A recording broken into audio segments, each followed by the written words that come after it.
চলো এবার দেখাই তোমাদের আমার চাটা কেমন হলো তৈরি করা। এই যে দেখতেই পাচ্ছ আমার চাটা কিন্তু খুব সুন্দর হয়েছে তৈরি করা। এবার আমরা এটাকে ছেঁকে নেব ছাঁকনি দিয়ে। দেখতে পাচ্ছি আমরা এই যে কাপ নিয়ে নিয়েছি, ওই চিনি কাপটাই এটা। দাঁড়াও আমি চিনিটাকে ভালো করে ধুয়ে আনি।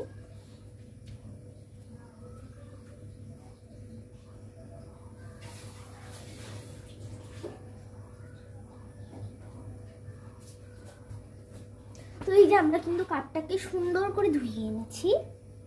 এবার এর উপরে একটা ছাঁকনি রেখে দেব।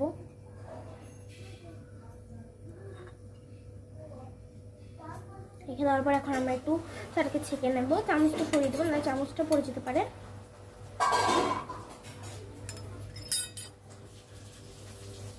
এই যে আমরা কিন্তু চাটাকে ছাঁকতে একটু করেছি। এবার আমরা একটু চা পাতার মধ্যে যেটুকু রস থাকে সেটুকুও যেন বেরিয়ে যায়, সেজন্য আমরা একটু চামচ দিয়ে চা পাতাটাকে ছাঁকনির মধ্যে প্রেস করে নেব।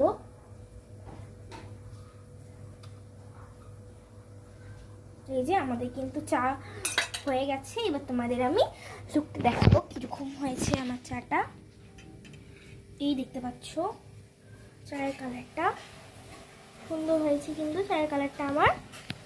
তো তোমরা কিন্তু আমার মিনি কিচেনটা কেমন লাগলো জানাবে এবং সবাই লাইক সাবস্ক্রাইব করবে। দেখতেই পাচ্ছ